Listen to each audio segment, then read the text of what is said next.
Barakatah Yahweh, Barakatah Yahushai, Ba'ashim Rakakwadash, Barakatah. First and foremost, I want to give all praises, glory, and infinite honors to Yahweh, Ba'ashim Yahushai. Double honors to the apostles and elders of Great Millstone that rule well. And peace and salutations to you Akim out there pushing this word in truth and sincerity to the four corners of the globe. May you brothers endure until the end. This is the brother Ra'ai with another video, and I'm going to be using an article from activistpost.com titled Secret U.S. 2006 Government Document Reveals Plan to Destabilize Syria by Using Extremists, Muslim Brotherhood, and Elections. And pretty much what we're going to be getting into in this article is how the efforts to overthrow President Bashar al-Assad in Syria, which started during the Arab Spring, weren't an organic movement to get rid of Assad. It was all backed by the United States and Israel, because they wanted to build not only a pipeline through Syria, but also Israel wants the state of Israel wants hegemony in the Middle East and a bunch of weak vassal states that can't come up against it. And this article is by Brandon Turbeville, and it reads, as the Syrian government makes massive gains across the country, many are beginning to see the light at the end of the tunnel for the Western destabilization and attempt to destroy the secular government of Syria by the United States and the West. However, it must be remembered that the goal to impose hegemony across the world by the Anglo or Edomite financier system is not some fly-by-night venture that cropped up in 2011 to be easily abandoned in 2018.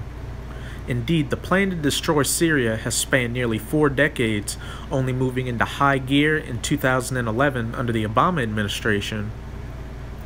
While the destabilization initiative did begin in earnest under Obama's watch, the truth is that previous administrations were also heavily involved in the planning of Syria's destruction. So that just goes to show that it doesn't matter whether you're a Republican or a Democrat. That's just political theater or bread and circus to keep the peons distracted. The real shot callers at the top, which are the elites, are the ones that come up with the policies that America's going to enact. For instance, in 2006, Time revealed a leaked 2-page document circulating amongst key figures in the Bush administration that openly stated that the U.S. was supporting regular meetings of internal and diaspora Syria activists in Europe.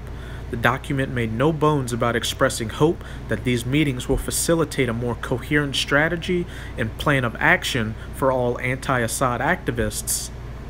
The document also stated, according to Time, that Syria's legislative elections, which are going to take place in March of 2007, provided a potentially galvanizing issue for critics of the Assad regime. The document expressed an open desire to take advantage of that opportunity by suggesting an election monitoring plan where internet accessible materials will be available for printing and dissemination by activists inside the country Syria and neighboring countries, which just goes to show how much of a hypocrite these Edomites are, you so-called white people. You're talking about Russia meddling in the elections to get Trump voted, but you do that to all these other countries to get people in that'll be beneficial to your policies. It's just complete bullshit. The document also advocates for providing money to at least one Syrian politician who is allegedly intending to run in the election against Bashar al-Assad. The document also called for funding of and implementation of voter education campaigns and public opinion pollings, the first being tentatively scheduled in early 2007. As Time reported in December of 2006 in the article Syria in Bush's Crosshairs, and we're now in the Trump presidency, which is still dealing with the situation in Syria.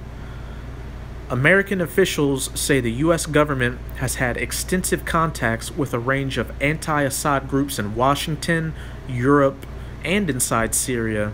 To give momentum to the opposition, the U.S. is giving serious consideration to the election monitoring scheme proposed in the document, according to several officials. The proposal has not yet been approved, in part because of questions over whether the Syrian elections will be delayed or even canceled. But one U.S. official familiar with the proposal said, "You are forced to wonder whether we are now trying to destabilize the Syrian government." Some critics in Congress and the administration say that such a plan, meant to secretly influence a foreign government, should be legally deemed a covert action, which by law would then require that the White House inform the intelligence committees on Capitol Hill. Some in Congress would undoubtedly raise objections to this secret use of publicly appropriated funds to promote democracy. The fact that critics in Congress and the administration believe that the plan should be labeled a covert action means clearly that the plan was kept from members of Congress legally obligated to be informed of the plan. That doesn't mean that certain members of Congress or all members of the intelligence committees were not aware of the plan, but that these individuals were simply never officially informed of the plan's existence. Nevertheless, Time reports that the document advanced a proposal to fund the destabilization efforts through the National Salvation Front and, of course, the Muslim Brotherhood, Time reported. The proposal says parts of the effort would be run through the foundation operating under Ammar Abdulhamid, a Washington-based member of a Syrian umbrella opposition group known as the National Salvation Front. The front includes the Muslim Brotherhood, an Islamist organization that for decades supported the violent overthrow of the Syrian government, but now says it seeks peaceful democratic reform. Slovakia. And also, for any of you that can remember, when the Soviet Union had war in Afghanistan during the 80s, it was the U.S. that funded Osama bin Laden and his soldiers to fight against the Soviet Union. So you see, that's the U.S.'s MO, using covert actions and proxy armies to do their dirty work for them. Let's continue. In Syria, however, the membership in the Brotherhood is still punishable by death. Another member of the NSF is Abdul Halim Kadam, a former high-ranking Syrian official and Assad family loyalist who recently went into exile after a political clash with the regime. Representatives of the National Salvation Front, including Abdulhamid, were accorded at least 2 meetings earlier this year at the White House, which described the sessions as exploratory. Since then, the National Salvation Front has said it intended to open an office in Washington in the near future. Democracy promotion has been a focus of both Democratic and Republican administrations, but the Bush White House has been a particular booster since 9/11. Iran-Contra figure Elliot Abrams was put in charge of the effort at the National Security Council. Until recently, Elizabeth Cheney, daughter of Vice President Dick Cheney, oversaw such work at the State Department. In the past, the U.S. has used support for democracy building to topple unfriendly dictators, including Serbia's Slobodan Milosevic and Ukraine's Vladimir Kuchma. The plan to make election monitoring work for America's benefit, the document states clearly that the plan to do so would have to be kept secret. It says, according to Time, that any information regarding funding for domestic Syrian politicians for elections monitoring would have to be protected from public dissemination. And this brings me to my first precept in Luke chapter 8, verse 17. For nothing is secret that shall not be made manifest, neither anything hid that shall not be known and come abroad.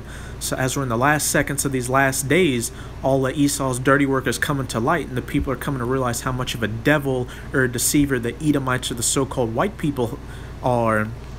And when we go to Revelation 20 and 7, it shows from the beginning, since Esau came into his little season, that he was going to deceive the whole world. This is Revelation 20, verse 7. And when the 1,000 years are expired, Satan shall be loosed out of his prison.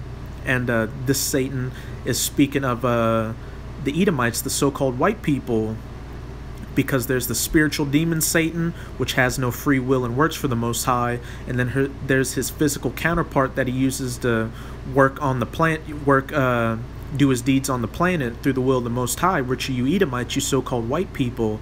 And this 1,000 years where the Edomites weren't in power was the time of the Byzantine Empire, where so-called Negroes were ruling in Europe.